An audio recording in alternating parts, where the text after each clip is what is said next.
Hello everyone, I represent Olabams Creations, and today I want to show us how to cut a pencil skirt. And these are some of the basic tools we'll be needing. We need our scissors, a tape rule, tailor's chalk. It's always better to use the tailor's chalk because it's very thin, so it won't add to the measurement.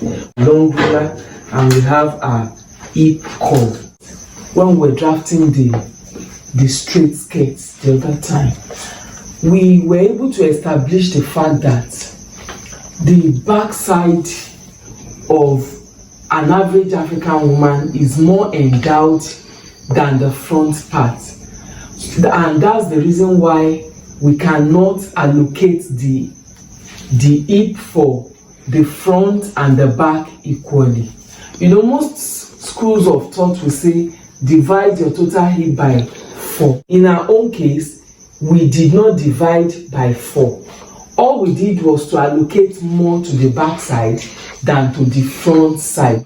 We tried to use a kind of formula that has been working for us. There are different things that work for everybody, but for me, this has been working for me over the years. And the hip allocation formula that we used was for our front hips, because the front hips is flat, is not as much as our back hip. And you know, we cannot be measuring the back separately and the front separately. So that's why we have developed this hip allocation formula. For your front hip, you calculate your total hip divided by 2 minus 1.5. And for your back hip, that's 1.5 or 1 inches that you have subtracted from the front side. You are going to be adding it to the back hip. I will drop a link on how to draft a basic straight skirt, which we have on the channel, and how to take measurement for more explanation.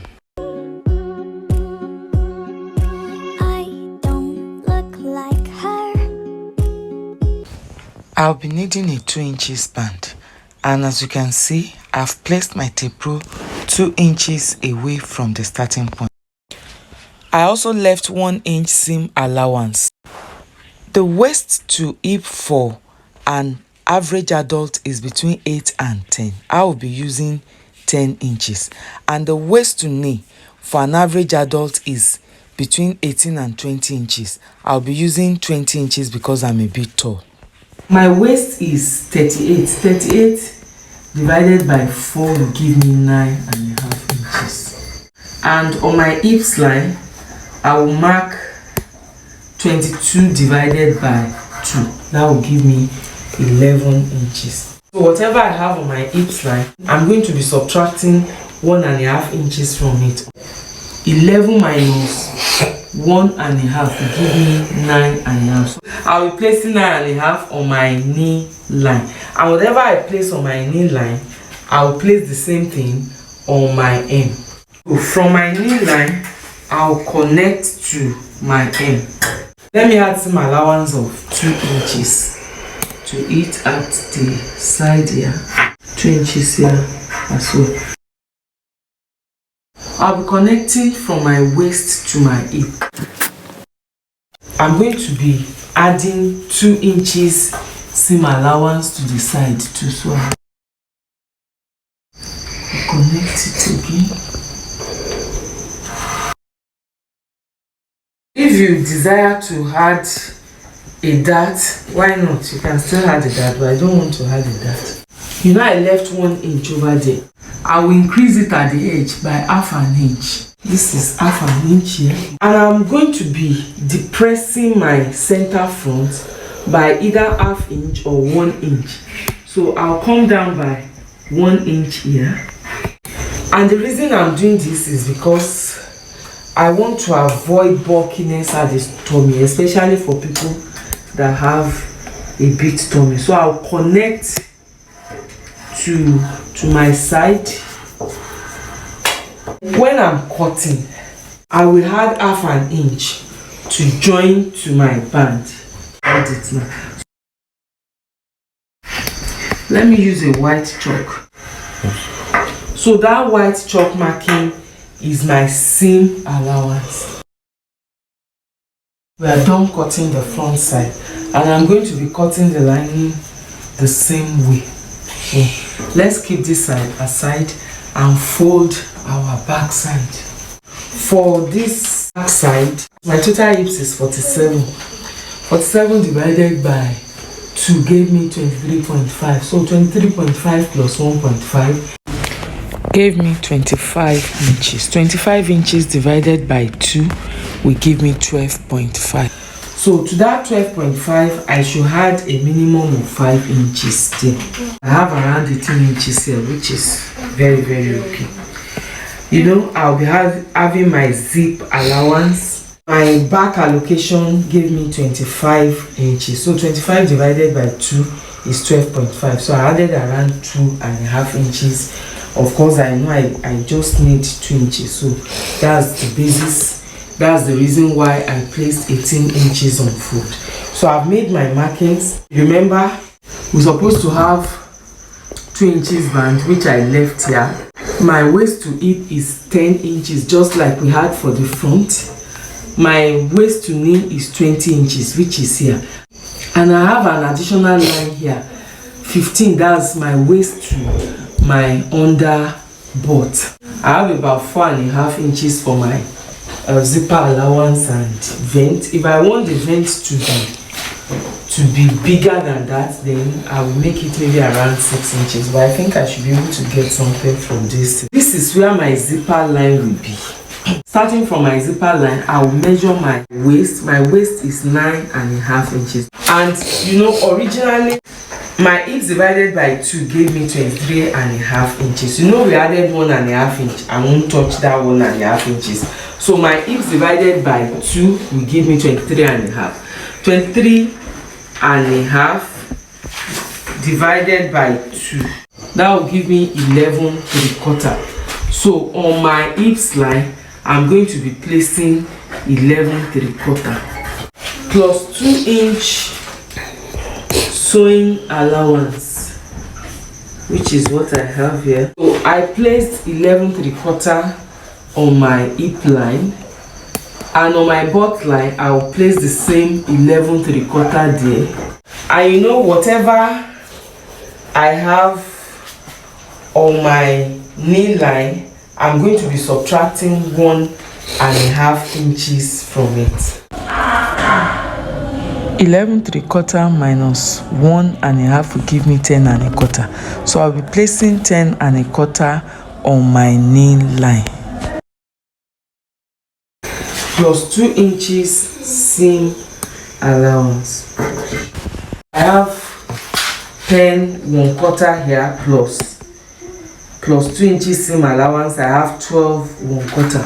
So on my M line, I'm going to be placing 12.25 there. Connect from my hip to my knee line. My waist is 9.5. I will add 2 inches seam allowance, and I will connect from my waist to my hip line. Now in the front, we went up at the side by 1/2 inch. I will go up by 1/2 inch here. I'm not going to be depressing my center back because of the way the back is swayed. Let me come in by 3/4 inch here. I'll be replacing the 3/4 inch I took away at the center back. I'll replace it at the side and blend it to the hip. Can you see? I've blended that 3/4 back to the hip. From here to this place is my hip divided by 4. I added 2 inches seam allowance. You know, I'm yet to add the 1.5 inches we subtracted from the front. So we are going to add it at the hip line here. My back is folded into 2. So that 1.5 that we subtracted from the front, I'll divide it by 2 and add it up at the hip line. 1.5 divided by 2 will give me 0.75. So that 0.75, I added it at the hip line. From here to here is 0.75. And remember, I came in by 0.75 inches here. This is supposed to be our original zipper line, but we are trying to adjust it now. So I came in by 0.75, and here on the hip line I divided the 1.5 I subtracted from the front. I have 0.75. I have added it at the hip line. I will now connect from my new zipper allowance to that 0.75 and join it to the butt. So if you have a curve, you can use a curve. I will now decide how high I want my opening to be. I want my opening to be around 20 or 21 inches, and I will be having like 1 inch seam allowance at the area. So let me go up by 22 inches. Let's take around 1.5 inches for our zipper allowance. You know our new zipper allowance is curved, sort of, so I'll pick that 1.5 inches as well. I will join the allowance. And you see how curved our new zipper allowance is. I decided that I want to have a little closed vent. I think this 2 inches is still okay for me. So let's cut it out now. I'm not going to be cutting from the hem because I'm doing a closed vent. I'll start here and I'll follow this course. At the side here, you know, we raised the front by 1/2 inch and we added 1/2 inch to join our skirt to the band. So that means we will be using the whole of this 1 inch. I'll go up by 1/2 inch here. Then I'll cut here.